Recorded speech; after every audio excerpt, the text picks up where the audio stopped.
Capítulo 18 começa dizendo: depois dessas coisas, que coisas? Todas essas que foram mencionadas aqui no capítulo 17. João vê descer um outro anjo, não aquele que aparece lá no capítulo 17, e esse anjo, ele tem grande autoridade, ou seja, Deus lhe deu grande autoridade para executar uma tarefa. E quando esse anjo surge, a terra se ilumina com a sua glória. Ele resplandece a glória de Deus. Ele está na presença de Deus e o reflexo, o brilho da glória de Deus se vê nesse anjo. É um anjo mandado por Deus. É um anjo bom, um anjo eleito, né? Não se trata de um anjo caído. É um anjo eleito. Essa é a visão de João aqui. Então ele exclamou com potente voz. Ele bradou, ele gritou.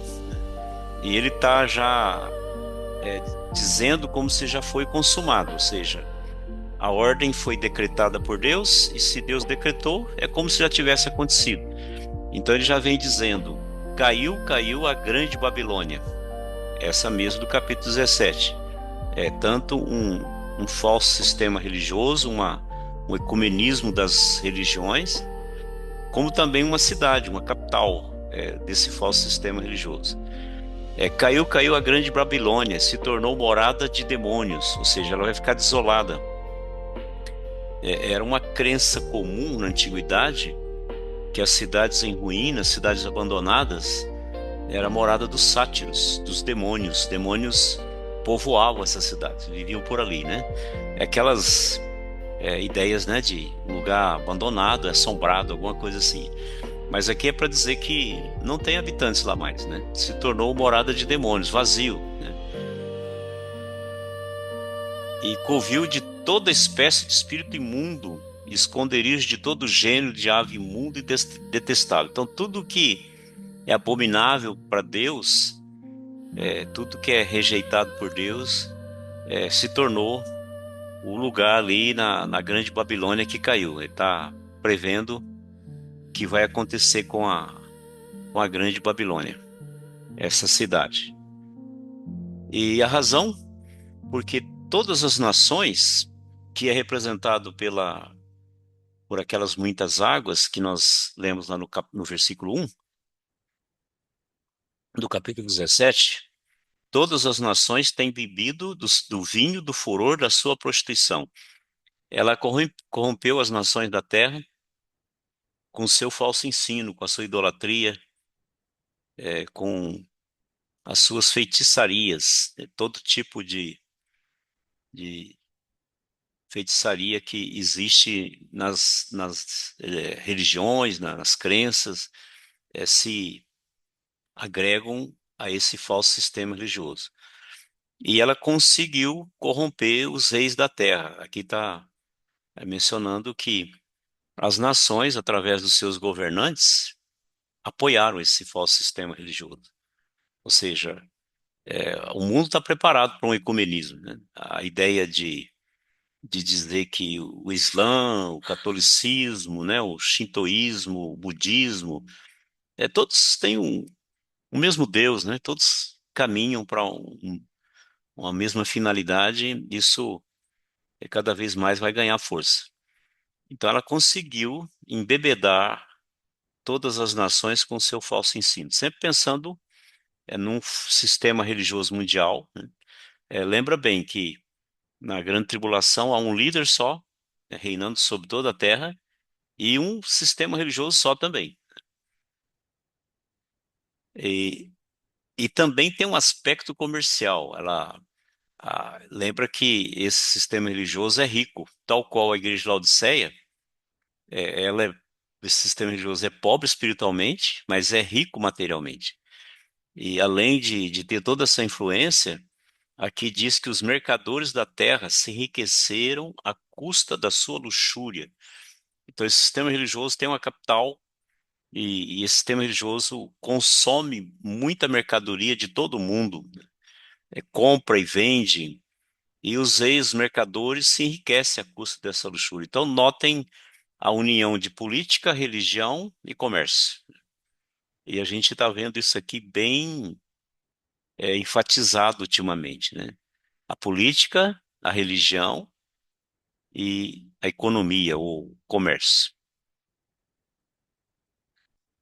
O versículo 4 diz: Ouvi outra voz do céu dizendo, e aqui não se identifica que voz é essa, mas quando continua, a gente sabe de quem que é a voz, né?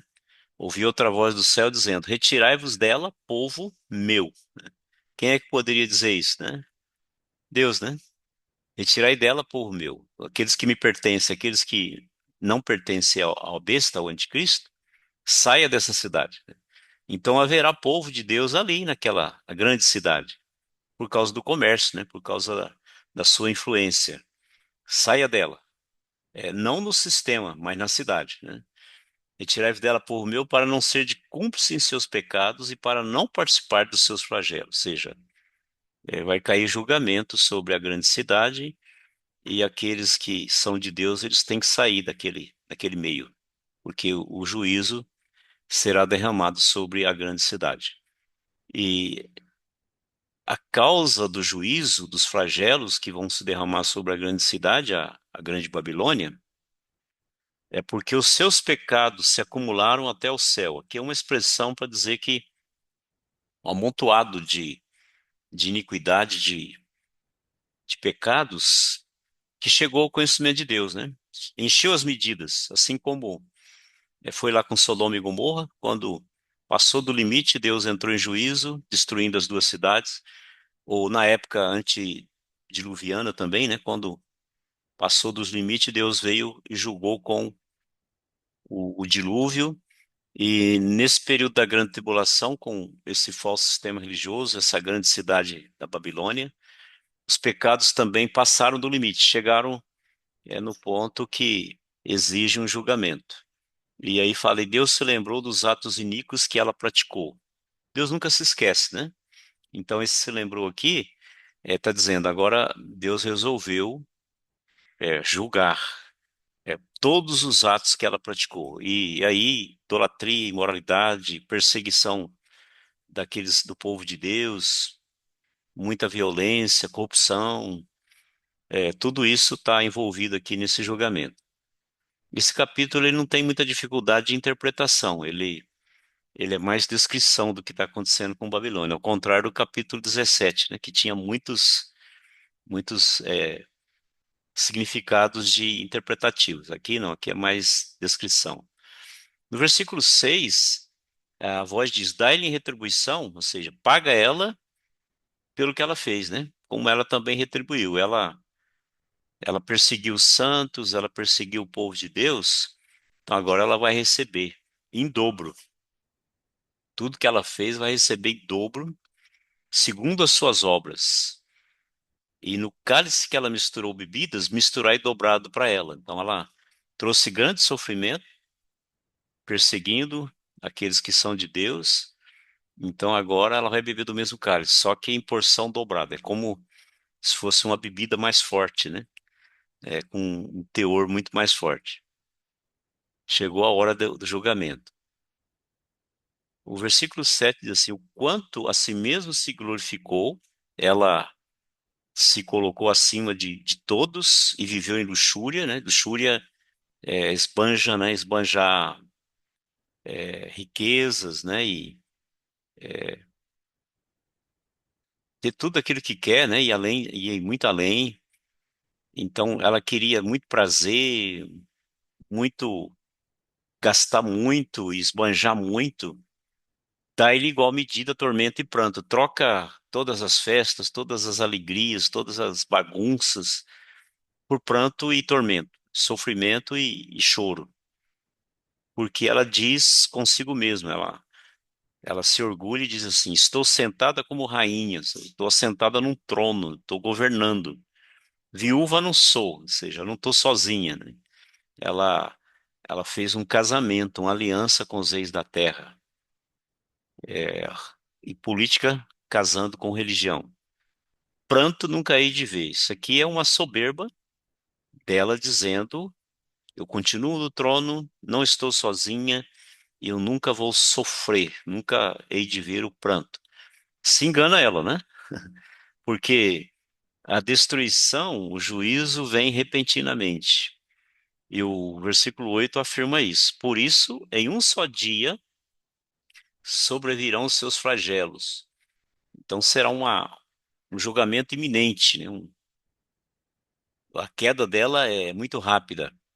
Pois em um só dia sobrevirão os seus flagelos, morte, pranto e fome. Aí tá dizendo quais são os flagelos, né? Muita morte, muita tristeza e escassez de alimentos, e ela será consumida no fogo. O próprio anticristo se volta contra ela. Notem que Deus usa o anticristo, que é seu inimigo, para julgar a grande Babilônia, também é sua inimiga. São todos subservientes de Satanás, do dragão, né? Todos eles estão cumprindo o propósito do dragão. Aí Deus faz que o anticristo, a besta, o líder político, se volte contra o líder religioso, contra o falso sistema religioso e contra a capital de toda essa idolatria. E a cidade é queimada, será consumido no fogo, porque poderoso é o Senhor Deus que a julgou. Ela se colocou como um poder sobre todas as nações, como sobre todas as religiões, mas aqui está dizendo poderoso é Deus, porque Deus julgou a grande Babilônia. Se as nações olhavam para esse sistema religioso dizendo tem muito poder nesse sistema religioso, e tem mesmo, né? Vocês vão lembrar lá do capítulo 13 que o falso profeta, que é o expoente desse falso sistema religioso, ele fazia milagres, até fogo cair do céu. Mas aí vem aquele que é mais poderoso, todo-poderoso, e julga a grande Babilônia, julga esse sistema religioso e julga essa cidade capital da idolatria. Isso vai trazer grande consternação sobre a terra. O verso 9 diz: por causa disso, ora, chorarão e se lamentarão sobre ela os reis da terra, que com ela se prostituíram. Esse seria como o casamento que tiveram, né? Por isso que ela fala, viúva não sou, né? Então houve uma união dos governantes que representam as nações com o sistema religioso, com a grande Babilônia. E junto com ela viveram também em luxúria, né? Esbanjando, tendo riquezas, linho, né? A púrpura, a pérola, ouro, como foi mencionado lá anteriormente. E eles se lamentarão e chorarão quando virem a fumaceira do seu incêndio. A cidade é queimada, a capital é queimada, e eles se lamentam porque perderam aquela que era aliada, né, que não só era uma aliada religiosa, mas também uma aliada comercial. Mas eles não têm coragem de aproximar e conservando-se de longe pelo medo do seu tormento, não querem fazer parte disso. Dizem, ai, ai, tu grande cidade de Babilônia, tu poderosa cidade, pois em uma só hora chegou o teu juízo. Muito rápido. Vai ser uma surpresa, né? Todo mundo imagina. Igual, isso aqui tem um paralelo com a Babilônia antiga, de Nabucodonosor, né? Só que na época de Nabonido e Belsazar. Nabonido era filho de Nabucodonosor e Belsazar era filho de Nabonido. Eles não tinham essa questão de vô e neto, né? Tudo era pai. Mas na nossa cultura seria o neto de Nabucodonosor. Então, na época de Belsazar, Nabonido saiu com exércitos para lutar com os persas, né? Os medos e persas fizeram aliança. Lembra novamente da estátua, né? Cabeça de ouro, Babilônia, Nabucodonosor. Peito e braço de prata, os medos e persas, que eram dominados pelo Império Babilônico, né? Mas eles fizeram uma aliança, Ciro e Dario, e se voltaram contra a Babilônia. Só que Babilônia era considerada intransponível, ou seja, ninguém conseguia entrar. Muralhas de 40 metros de altura, né? Muito cercada. Só que eles fizeram uma estratégia. Eles atacaram povoados, né, que pertenciam à Babilônia fora das muralhas. Nabonido saiu com essa é a história, né? Saiu com seus exércitos para lutar contra os persas e os medos desviaram o rio Eufrates, o curso do rio Eufrates que passava por baixo das muralhas, desviaram a água, e naquela noite em que Belsazar, esse é capítulo 5 de Daniel, Belsazar estava dando um grande banquete para 1.000 dos seus nobres, se embebedando, e uma certa altura do banquete, ele mandou buscar os vasos, as taças que pertenciam ao templo de Jerusalém e foram levados quando houve o cativeiro, né? Quando foram levados cativos, eles levaram. E ele pediu para trazer os utensílios do templo que eram consagrados a Deus para beber vinho e adorar os seus deuses. E bem naquele momento, naquela noite daquele banquete, Nabonido lutava lá fora com os persas, os medos estavam prontos para entrar dentro da grande Babilônia antiga, e apareceu uns dedos de mão humana, pareciam os dedos de mão humana escrevendo na parede. Mene, mene, tekel e parsim, ou seja, pesado foste na balança, achado em falta. Teu reino será dividido entre dois povos. E era exatamente isso que está acontecendo, né? E lá o capítulo 5 diz: naquela noite caiu Babilônia. E Belsazar foi morto, né, naquela noite. E os medos e persas conquistaram. E isso seguiu a profecia de Daniel, né? Foi depois de ti se levantará um reino, que eram os medos e persas. Então nós estamos falando aqui, da mesma forma que foi repentina a queda da Grande Babilônia, numa noite caiu a Grande Babilônia, aqui essa Grande Babilônia, capital desse sistema religioso, também cai rapidamente, chega o seu juízo. Isso traz grande tristeza, porque ela também é uma sede de comércio mundial. O verso 11 diz: sobre ela choram e pranteiam, significa chora copiosamente, intensamente, os mercadores da terra. Então você pode pensar aqui tem uma linguagem da época de João, né? Aqui você pode trazer para nossa época, a época contemporânea, que os mercados comuns, comércio que existe hoje, e porque já ninguém compra a sua mercadoria.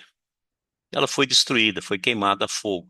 E o verso 12 vai falar tudo que ela comerciava, né? Também, aqui também se referindo a aquelas mercadorias da época de João, né? Hoje, se fosse a Bíblia fosse escrita hoje, Apocalipse revelado hoje, aí nós íamos encontrar aqui aviões, né?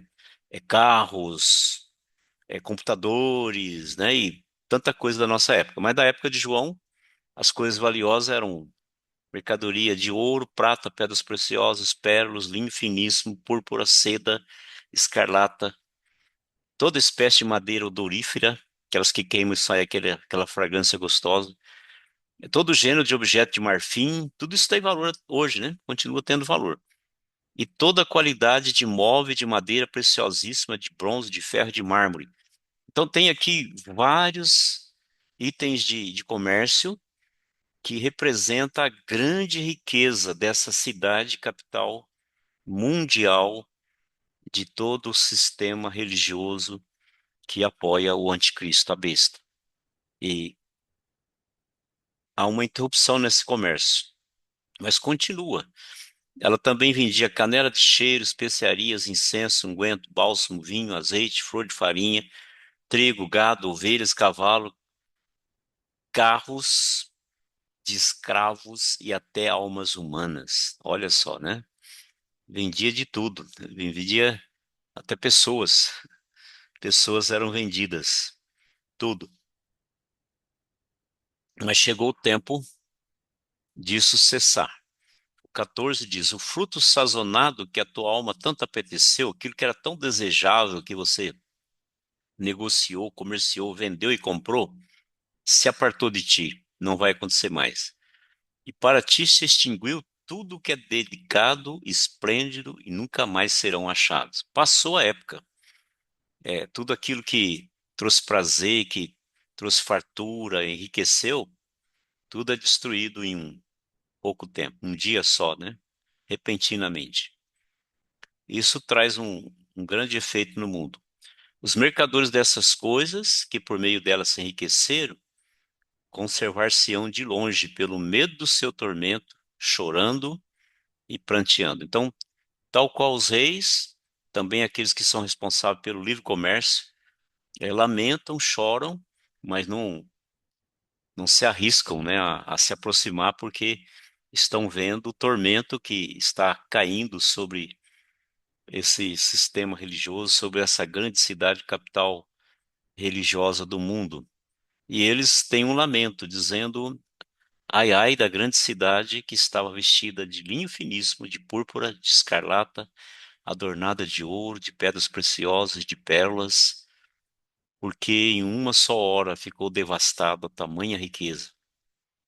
E todo piloto e todo aquele que navegava livremente, marinheiros e quantos labutam no mar conservaram-se de longe. Imagina um comércio mundial, né? Navios com mercadoria, aviões, tudo isso vendo a cidade destruída e a fonte de lucro, de comércio, indo, que sendo queimado no fogo. O verso 18 diz: então, vendo a fumaceira do seu incêndio, gritavam. Aqui a expressão é de desespero. E diziam: que cidade se compara à grande cidade? Não tem outra igual, né? E agora, como é que vai ser? E eles lançam pó sobre a cabeça, também é uma figura da época de João, né? De mostrar humilhação, de tristeza. Então lançam pó sobre a cabeça, choram e pranteiam e gritam: ai, ai da grande cidade, na qual se enriqueceram todos os que possuíam os navios no mar, à custa da sua opulência, porque em uma só hora foi devastado. Então percebam que aqueles que adoram a besta, eles têm livre comércio, porque eles têm a marca da besta, eles podem vender e comprar. Em contraste com aqueles que não têm a marca da besta. Então, enquanto há muita opulência, né, há muita devassidão, muita luxúria, dos adoradores da besta, dessa capital mundial, dessa grande cidade, aqueles que pertencem a Deus estão passando fome, escondido, né, pelas cavernas, nas matas, sofrendo, sendo perseguidos. E essa aí está lá em cima, orgulhosa, achando que nada vai acontecer. Então, há uma tristeza muito grande sobre a terra, porque acabou aquele comércio todo, tudo aquilo que acontecia. Mas, em contraste, havia alegria nos céus.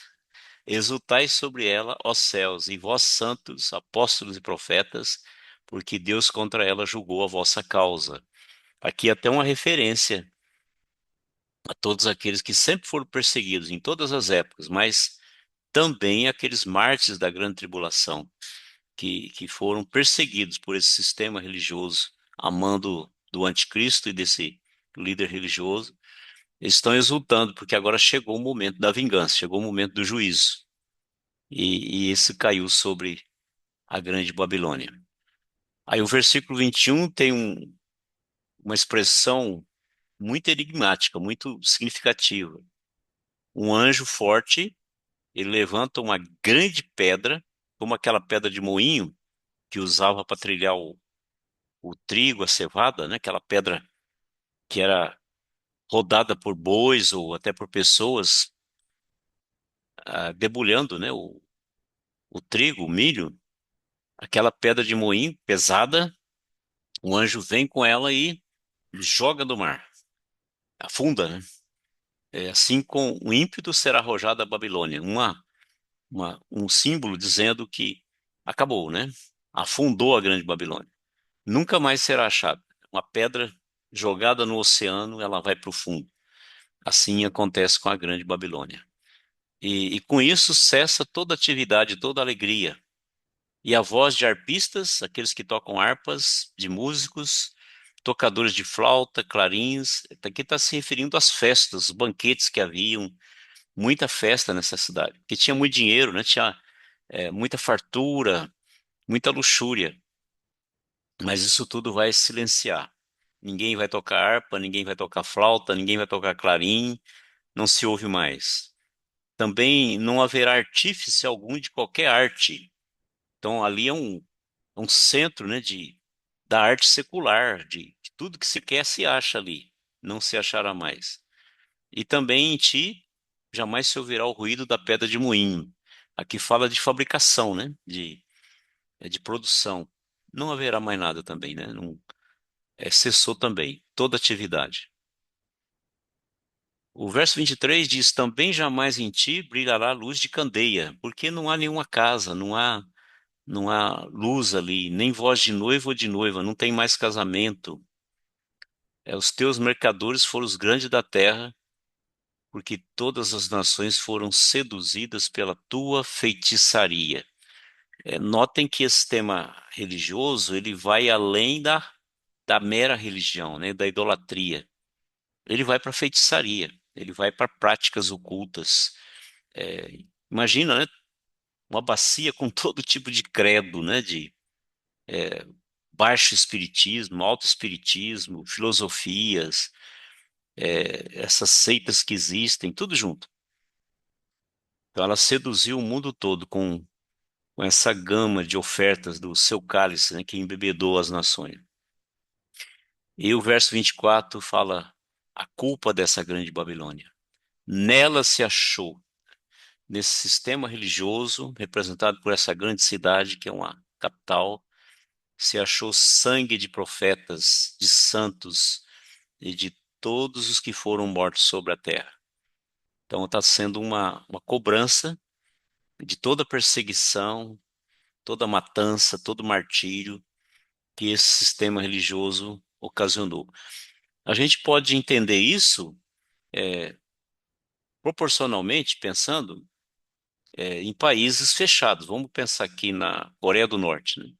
Aquele que se declara cristão, ou então em países muçulmanos, de xiitas, né? Que uma pessoa que crê, ele é perseguido e morto também.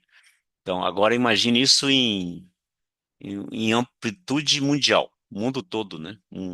Um sistema religioso que tem um centro, uma capital, uma cidade, mas ele está espalhado por todo lado, né? Porque existe só um líder político que governa sobre tudo e um líder religioso que comanda tudo também, né? Assim como o Papa coordena todo o catolicismo no mundo, ou quase todo, né? Existem os ortodoxos que tem um outro Papa lá, mas a grande maioria dos católico apostólico romano tem só um líder. Isso vai acontecer com o líder para todo o sistema religioso, exceto aqueles que não têm a marca da besta, né? Esses não estão incluídos aí, e esses são o alvo, esses aqui que são mencionados, profetas santos e todos aqueles que foram mortos sobre a terra. Esse capítulo ele não tem muita dificuldade interpretativa, ele é mais um decreto da destruição dessa grande cidade que é o centro desse sistema religioso mundial, né? A gente pode chamar isso de ecumenismo. Outras linhas de filosofia vão chamar a era de Aquário, né? Ou vão chamar o anticristo de Maitreya, né? E vão ter os seus nomes, né? Aqui na Bíblia pode botar o nome que for, mas para a Bíblia não é nada diferente da Grande Babilônia do passado, né? A Grande Babilônia é uma nova versão da Grande Babilônia, né? Não a cidade em si reedificada, né? A Grande Babilônia não significa que vai ser reedificada a Babilônia lá no Iraque, onde existiu. Até porque a profecia no livro do profeta Jeremias dizendo que ela jamais seria reedificada, a cidade mesmo, né? Mas uma cidade que tem todas as características da Grande Babilônia, daquela época, né? Feitiçaria, adivinhação. Você lê o livro de Daniel, você vê tudo que tinha lá, né? Um rei sonha, ele chama os magos, caldeus, feiticeiros, para dizer o que que eu sonhei, né? E tinha todo tipo de ídolos ali e toda corrupção espiritual.